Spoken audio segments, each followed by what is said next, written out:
क्या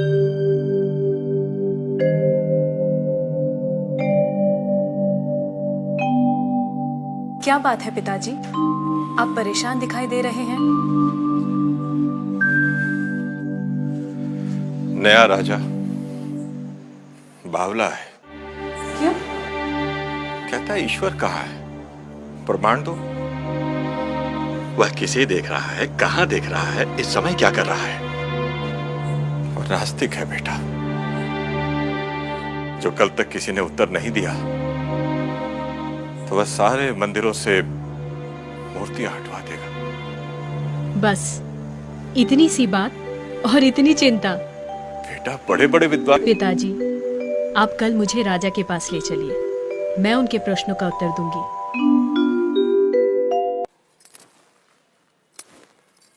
राजन, मैं प्रमाण देने के लिए तैयार हूं, पर उससे पहले मैं कुछ चाहती हूं। क्या चाहिए? थोड़ा दूध।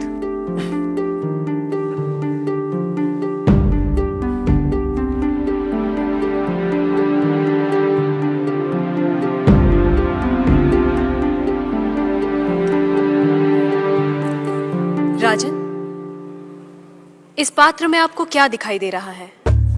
दूध? क्या दूध के अलावा कुछ और दिखाई दे रहा है? नहीं। पर मुझे तो मक्खन भी दिखाई दे रहा है। क्या आपको मक्खन दिखाई दे रहा है?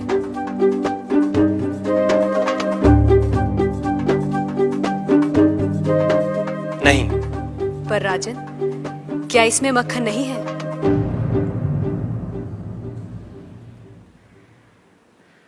है।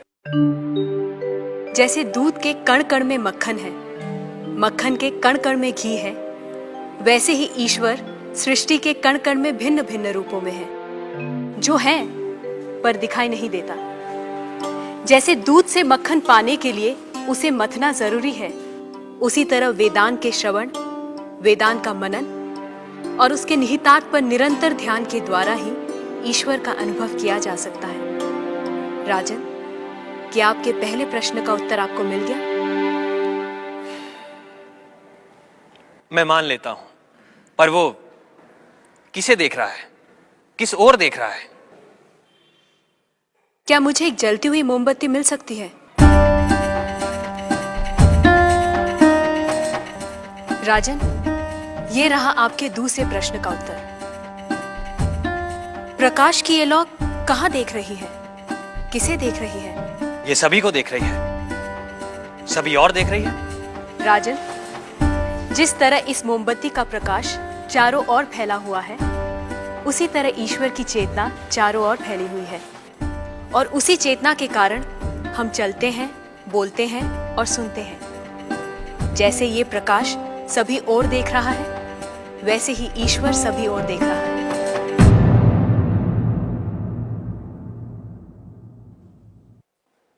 अब आपका तीसरा प्रश्न। वो इस समय क्या कर रहा है? राजन, इस समय मैं आपके प्रश्नों का उत्तर दे रही हूं, इसलिए मैं तुम्हारी गुरु हूं और तुम मेरे शिष्य। पर मैं खड़ी हूं और तुम बैठे हो। यदि अपने प्रश्न का उत्तर चाहते हो तो तुम्हें मुझे अपना आसन देना होगा।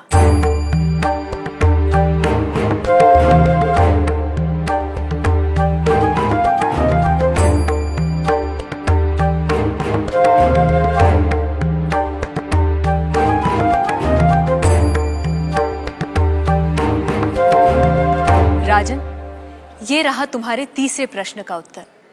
कुछ देर पहले आप सारे मंदिरों से मूर्तियां हटवाने का विचार कर रहे थे। इस समय आप ईश्वर के बारे में फिर से विचार करने लगे हैं। आप मेरे स्थान पर खड़े हैं और मैं आपके सिंहासन पर बैठी हूं। इधर एक राजा को सामान्य नागरिक का स्थान और एक सामान्य नागरिक को राज सिंहासन दे सकता है, ये आप देख रहे हैं। आप मेरे स्थान पर और मैं आपके स्थान पर बैठी हूं। ईश्वर इस समय ये करवा रहा है, उस अनंत और असीमित शक्तियों के स्वामी जिसने ये सुंदर, अद्भुत, विस्मयकारी और महान संसार रचा है, जिसमें सूर्य, चंद्र, तारे, ग्रह, नक्षत्र अपने अपने स्थान पर स्थिर और गतिमान है, जिसके कण कण में एक व्यवस्था है। ऐसे शब्दों और ज्ञान से परे ईश्वर के लिए क्या संभव है? कहिए राजन, क्या मंदिरों से मूर्तियां हटवाई जाएं? मूर्तियां तो उस ईश्वर की प्रतीक है, उनका मूर्त रूप है। वह सर्वज्ञ, सर्वशक्तिमान, सर्वव्यापी ईश्वर सर्वत्र है। किसी ने उसको पत्थर में पाया, किसी ने पेड़ों में, किसी ने शब्दों के माध्यम से, तो किसी ने प्रार्थना करके। वही परमात्मा अनेक नाम, रूप और गुणों में व्यक्त होता है, और कोई उन्हें अरूप और निर्गुण आत्मा के रूप में जानते हैं। ईशास्माद्वातः पवते ईशोदेति सूर्यः ईशास्मादग्निश्चेन्द्रश्च मृत्युर्धावति पंचम इति। उसके भय से हवा बहती है, उसके भय से सूरज निकलता है, उसके ही भय से अग्नि प्रज्वलित होती है।